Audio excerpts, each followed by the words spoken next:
વાત કરીએ વિસાવદરની. વિસાવદરમાં પહોંચ્યા હતા મુખ્યમંત્રી ભૂપેન્દ્રભાઈ પટેલ. મુખ્યમંત્રી અલગ અલગ કાર્યક્રમોમાં હાજર રહ્યા. ચાપરડા આશ્રમમાં પણ ગયા. વિસાવદર એવું ક્ષેત્ર છે કે જ્યાંથી ખેડૂતોની ખૂબ સમસ્યાઓ છે. જેટલા લોકો કરી શકતા હતા એમણે સ્થળાંતર કરી દીધું. એક મોટો હિસ્સો એવો છે કે જે સુરત પહોંચી ગયો છે. એના પછી ત્યાં જે લોકો વધ્યા છે એમની પાસે એટલી મોટી જમીનો નથી અને જે છે એની પાસે એટલાય વધારે પૈસા નથી કે બધા જ રિસોર્ટો બાંધીને કરોડપતિ થઈ જાય. એટલે એમને જ્યારે જંગલના નિયમો લાગુ થાય ત્યારે એમનો સંઘર્ષ ફોરેસ્ટ ડિપાર્ટમેન્ટ સાથે થાય બહુ સ્વાભાવિક છે. પણ વન ખાતાની પોતાની જરૂરિયાતો છે. વન ખાતું જે નિર્ણય કરે છે એનું એ ડિપાર્ટમેન્ટ ફોરેસ્ટનું છે. એનું કામ છે ફોરેસ્ટની ચિંતા કરવાનું. જો વન ખાતું ચિંતા ન કરે ફોરેસ્ટની તો કદાચ બધા ભેગા થઈને બધું વેચી કાઢે, કેમ કે કોઈ પોતાની આગળની 5 પેઢી પછીનું વિચારતું જ નથી. માણસની પાસે જો એટલી દીર્ઘદ્રષ્ટિ હોત દરેક માણસોની પાસે તો કદાચ આપણે આવા ડિપાર્ટમેન્ટની જરૂર જ ન પડતી. પણ એ ખાતાઓ એ વિભાગોનું અસ્તિત્વ એટલા માટે છે કેમ કે એ વનનું વિચારી શકે. ખેડૂતો સાથેનો સંઘર્ષ થાય એમાં બહુ જ મૂળભૂત કારણ એ હોય છે કે જે ગોળને ખોળની નીતિ, કે બહુ જ પૈસાવાળા કે બહુ જ અમીર માણસો, મોટી કંપની, એ લોકોને ઘણી બધી મદદ કરી દે છે સરકાર. પાછલા બારણે એમને મદદ કરે છે, રોજગારીનું સર્જન કરે છે, એવું બાનું આપી દે છે સરકાર. પણ એ જ વાત જ્યારે ખેડૂત કે ખેતીની મદદ નહીં આવે ત્યારે સરકાર એ વખતે નીતિ, નિયમ, જંગલના કાનૂન સામે લાવે છે. અને એટલે જ એ કાનૂનો વચ્ચેના સંઘર્ષ અને એ સંઘર્ષ પછીનો ઊભો થયેલો સંવેદનશીલ વિસ્તાર વિસાવદર. મુખ્યમંત્રી ત્યાં પહોંચ્યા પણ એવો સમય છે કે જ્યાં આમ આદમી પાર્ટી પણ પોતાની ખૂબ તૈયારીઓ કરી છે, પૂરજોશમાં છે. આમ આદમી પાર્ટીના પ્રભારી ગોપાલ રાય પણ વિસાવદરમાં છે. એ સિવાયના નેતાઓ પણ છે. અલગ અલગ મિટિંગ થઈ રહી છે. આમ આદમી પાર્ટી પણ પોતાનું સંગઠન ફરી એકવાર ઊભું કરવાનો પ્રયત્ન કરી રહી છે. 2027ની ચૂંટણીમાં ભારતીય જનતા પાર્ટીની સામે સૌથી મોટો પડકાર કોણ હશે? આમ આદમી પાર્ટી ઉભરીને આવશે કે પછી કોંગ્રેસ પોતાનું અસ્તિત્વ જાળવીને વધારે ખીલીને ખૂબ મજબૂતાઈથી ભાજપને સ્પર્ધા આપશે? એ સ્પર્ધાનો જવાબ આપણી પાસે બહુ સરળ છે કે જ્યાં સુધી કોંગ્રેસ અને આમ આદમી પાર્ટી અંદરો અંદર ઝઘડીને નક્કી નહીં કરી શકે કે અહીંયાના આ જમીનમાં લડાઈના સાચા હકદાર અમે છીએ અને અમે જ ભરીશું બાથ અને અમે જ લડી લઈશું, ત્યાં સુધી એ વાતનો કોઈ જવાબ નથી. આમ આદમી પાર્ટી ગમે તેટલો પ્રયત્ન કરે, ગમે તેટલો માહોલ બનાવે, એ કોંગ્રેસ કરતાં મજબૂત નથી ગુજરાતમાં. કોંગ્રેસના મૂળિયા તો એટલા બધા ઊંડા છે કે આટલા વર્ષોની ભાજપની સરકાર પછી ભાજપના એ મૂળિયા એટલા ઊંડે નથી જઈ શક્યા. સત્તા છે એટલે ભારતીય જનતા પાર્ટીનું જોર અને વર્ચસ્વ દેખાય છે. 35 વર્ષ સુધી સત્તા ન હોય તમારી પાસે અને તોય તમે કોંગ્રેસ જેટલું જોર બતાવી શકો તો એને મૂળિયા ઊંડા કહેવાય. એટલે કોંગ્રેસના મૂળિયા કેટલા ઊંડા છે એ સર્વવિદિત હકીકત છે. એ મૂળિયાને ઉખાડવાનું કામ અને ઉખાડીને ફેંકવાનું કામ બંને પક્ષ કરવાનો પ્રયત્ન કરે છે. ભાજપ તો વર્ષોથી કરતું આવ્યું છે. આમ આદમી પાર્ટી પણ એ પ્રયત્નમાં છે. ગોપાલ ઇટાલિયા વિસાવદરથી આમ આદમી પાર્ટીના ઉમેદવાર છે. આમ આદમી પાર્ટી પણ ભારતીય જનતા પાર્ટીની જેમ પોલિટિક્સને સિરિયસલી લે છે અને 24 કલાક કરે છે. એ બ્રેક નથી લેતા, એ પાર્ટ ટાઈમ પોલિટિક્સ નથી કરતા, એ મુદ્દાઓનું જ પોલિટિક્સ નથી કરતા, એ જીતવાની રાજનીતિ પણ કરે છે. અને એટલે જ જ્યારે જીતના સંકલ્પ સાથે કોઈ પાર્ટી મેદાનમાં ઉતરે ત્યારે એ સ્પર્ધા અતિશય રસ્સાકસીવાળી અને બહુ જ રસપ્રદ બની જતી હોય છે. આમ આદમી પાર્ટીનું મેદાનમાં ઉતરવું એ વાતનો સંકેત છે અને એમાંય ગોપાલ ઇટાલિયાનું ઉતરવું એ બતાવે છે કે વિસાવદરની જંગ આસાન નથી થવાની, ના ભાજપ માટે ના કોંગ્રેસ માટે. કોંગ્રેસ પોતાનો ઉમેદવાર ઉતારે છે કે કેમ? કોંગ્રેસ આ સીટ ભારતીય જનતા પાર્ટીને આપી દે છે કે ભાઈ આપણે 27માં જો લડવું હશે દમખમથી તો અત્યારે આમ આદમી પાર્ટીને જીતવા નહીં દેવાય, કેમ કે એમનો એક પણ ધારાસભ્ય વધ્યો તો 2027માં બાર્ગેનિંગ પાવર આપણો ઓછો થઈ જશે. કોંગ્રેસનું એકમાત્ર લક્ષ્ય અત્યારે ભારતીય જનતા પાર્ટીની સામે લડવું કે બધા કરતાંય પોતાના ગઠબંધનમાં પોતાનું વજૂદ, પોતાનું અસ્તિત્વ ટકાવી રાખવું વધારે છે. એવા સમયમાં, ગુજરાતમાં આવનારા સમયમાં ગઠબંધન અને એની સ્થિતિને લઈને કોંગ્રેસ માટે પહેલો પડકાર આમ આદમી પાર્ટી છે. ભાજપ જેટલી આક્રમકતાથી પ્રયત્ન કરશે આમ આદમી પાર્ટીને ખતમ કરવાનો, એના કરતાં બેવડી આક્રમકતા સાથે કોંગ્રેસ એવું ઈચ્છે કે આમ આદમી પાર્ટી ખતમ થાય ને એ ખતમ થાય તો એમને સ્પેસ મળે.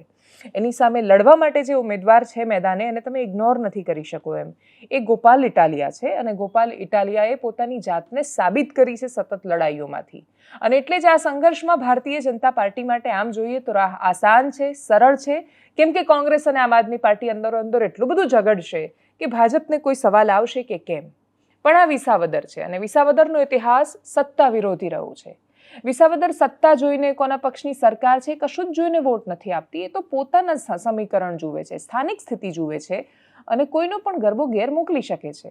એટલે જે ભૂપત ભાયાણી જીતીને આવે આમ આદમી પાર્ટીમાંથી ને પછી ગયા, એ ફરીથી હિંમત કરી શકશે ભારતીય જનતા પાર્ટીમાંથી લડવાની? ભાજપ એમને ટિકિટ આપશે કે કેમ એ ખબર નથી. હર્ષદ રીબડિયા કોંગ્રેસમાં હતા, એ કોંગ્રેસમાંથી સતત જીતતા હતા, એ ભાજપમાં જતા રહ્યા, એમને પણ નકાર્યા. હવે પછીનો જે જંગ થવા જઈ રહ્યો છે એ જંગ સાબિત કરશે 2027નું બાર્ગેનિંગ પાવર, કે કોણ કેટલું બાર્ગેન કરી શકશે સીટમાં, નેગોશિએટ કેટલું કરશે, કોણ વધારે પાવરફુલ રહેશે કોંગ્રેસ અને આમ આદમી પાર્ટીમાં. જીત કે હાર કોની થાય છે એના પર આ બધો જ આધાર છે. જો આમ આદમી પાર્ટીની વધુ એક સીટ વધતા અને આમ આદમી પાર્ટીનો વધુ એક મજબૂત અને સશક્ત અવાજ વિધાનસભામાં જતા રોકી શકે છે કોંગ્રેસ અને ભારતીય જનતા પાર્ટી બંને સાથે મળીને, તો કદાચ સ્થિતિ બદલાશે. અને એટલે જ આપની લડાઈ પણ આસાન નથી. મુખ્યમંત્રી મેદાનમાં છે. મુખ્યમંત્રી કરોડો રૂપિયાના કામોની જાહેરાત કરી છે વિસાવદરમાં. તમારી પાસે સરકાર હોવાનો ફાયદો એ હોય છે કે તમે કરોડો રૂપિયાની લાણી કરી શકો છો. ચૂંટણીઓની જાહેરાત થઈ નથી અને એટલે જ એમાં આચારસંહિતા કે બાકી બધા વિષયો અડતા નથી. ચૂંટણી શરૂ થાય પછી તમારે પક્ષના પૈસાથી કાર્યક્રમો કરવાના છે. બાકી એના પહેલાં તો તમે બધું જ સરકારી કાર્યક્રમોના નેજા હેઠળ કરી શકો છો. વિસાવદરની જનતા અને વિસાવદરના ખેડૂતોનો આક્રોશ તો ક્યારનોય હતો, આંદોલન તો ક્યારનાય ચાલતા હતા, પણ મુખ્યમંત્રી ભૂપેન્દ્રભાઈ પટેલની દાદાની કૃપા એટલી સરળતાથી વિસાવદરમાં પહોંચી નથી. દાદા ત્યાં પહોંચ્યા છે મતલબ સમજો ટકોરા મારી રહી છે ચૂંટણી, વિસાવદરમાં ચૂંટણી આવી રહી છે.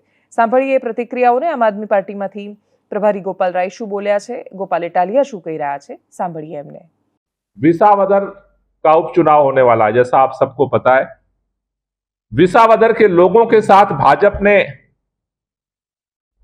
बहुत ही अपमानजनक खेल खेला. गुजरात में भाजपा को प्रचंड बहुमत थी सरकार के लिए, उसे किसी विधायक की जरूरत नहीं थी. लेकिन विसावदर के खेडूतों ने कभी भाजपा को नहीं जिताया. उसका बदला लेने के लिए दबाव और प्रभाव में विधायक का इस्तीफा दिलवाया गया. लगभग 1.5 साल से विसावदर का विकास ठप है. कोई धारासभ्य नहीं है, केवल भाजपा की वजह से. जहां भी धारासभ्य इस्तीफा देते हैं 3 महीने के अंदर चुनाव होता है, लेकिन जानबूझ करके अपने नेताओं के द्वारा कोर्ट में अर्जी लगवाई गई कि चुनाव ना हो. अब जो है उस अर्जी को वापस लिया गया और चुनाव होने जा रहा है. तो विसावदर से हम 2 अभियान शुरू कर रहे हैं. एक, विसावदर चुटनी को जीतने का अभियान, इसलिए प्रदेश का सम्मेलन हम विसावदर में कर रहे हैं. 13 तारीख से विसावदर के कैंपेन का हम आगाज करेंगे और पूरे प्रदेश से जो पदाधिकारी कार्यकर्ता आ रहे हैं वो 182 विधानसभा क्षेत्रों में संगठन निर्माण के जो काम है, जहां जहां गैप रह गया है उसको पूरा करने का जो है हम अभियान चलाएंगे. નમસ્કાર દોસ્તો, હું છું ગોપાલ ઇટાલિયા, વિસાવદર, ભેસાણ અને જુનાગઢ ગ્રામ્ય મત વિસ્તારનો આમ આદમી પાર્ટીનો ઉમેદવાર. મારે તમને એક આમંત્રણ આપવું છે, વિનંતી કરવી છે અને જાણકારી આપવી છે કે આવતી 13 એપ્રિલ એટલે કે આવે એ રવિવારે 2 દિવસ પછી વિસાવદર ખાતે માંડાવડમાં સતીઆઈ પાર્ટી પ્લોટમાં એક વિશાળ કાર્યકર્તા સંમેલનનું આયોજન કરવામાં આવ્યું છે. ગુજરાતભરમાંથી આમ આદમી પાર્ટીના કાર્યકર્તાઓ, આમ આદમી પાર્ટીના શુભચિંતકો, મને વ્યક્તિગત રીતે સમર્થન કરનારા વ્યક્તિઓ અને વિસાવદર ભેસાણ પંથકનું સારું ઈચ્છનારા સૌ લોકો, ગુજરાતભરના ખેડૂતોનું સારું ઈચ્છનારા સૌ લોકોને મારી અપીલ છે કે રવિવારનો દિવસ છે, સવારે 9 વાગ્યે વિશાળ કાર્યકર્તા સંમેલન વિસાવદરમાં માંડાવડ ખાતે યોજાવાનું છે. આપ સૌ સમગ્ર ગુજરાતમાંથી, તમામ જિલ્લામાંથી ખૂબ બહોળી સંખ્યામાં સ્વયંભૂ આ સંમેલનમાં હાજરી આપી અમને સૌને બળ આપો, તાકાત આપો, અમારી ઉર્જા વધારો. કેમ કે આ સંમેલન એ વિસાવદર ભેસાણ વિધાનસભાની પેટા ચૂંટણીની દિશા નક્કી કરનારું છે. આ સંમેલન ગુજરાતભરના ખેડૂતોનું ભવિષ્ય નક્કી કરનારું છે. આ સંમેલન ગુજરાતની રાજનીતિનો ઇતિહાસ બદલનારું સંમેલન છે. માટે રવિવારે 13 તારીખે આપ સૌ ગુજરાતના તમામ જિલ્લામાંથી, ચાહે તમે આમ આદમી પાર્ટીના કાર્યકર્તા હોવ, ચાહે તમે આમ આદમી પાર્ટીના કાર્યકર્તા ન હોવ, પણ મારી અંગત લાગણી છે કે મને સમર્થન કરવા માટે, આ ચૂંટણીની અંદર મારો ઉત્સાહ વધારવા માટે, અમારી ટીમનો ઉત્સાહ વધારવા માટે ગુજરાતભરના ખૂણે ખૂણેથી આપ સૌ લોકો વિસાવદર આવશો એવી મને આશા છે. વિશેષમાં એક સારી બાબત એ પણ છે કે આ વિસાવદર વિધાનસભાની અંદર પરબના પીર બેઠા છે, એમના પણ દર્શન કરી શકાશે. આ વિસાવદર વિધાનસભામાં આપા ગીગા બિરાજમાન છે, એમના પણ તમે દર્શન કરી શકશો. આ વિસાવદર વિધાનસભામાં આય રૂપલમાં, આય નાગબાઈમાં, કનકાઈ ધામ, અનેક એવા પવિત્ર તીર્થ સ્થાનો પણ આ વિસાવદર ભેસાણ વિધાનસભાની અંદર આવેલા છે. તો કાર્યકર્તા સંમેલનમાં હાજરી આપવાની સાથે સાથે તમે પવિત્ર યાત્રાધામના દર્શન પણ કરી શકશો. આમ એક સાથે 2 સારા કામમાં તમારી ઉપસ્થિતિ જો રહેશે તો અમારો ઉત્સાહ વધશે, અમારી ઉર્જા વધશે.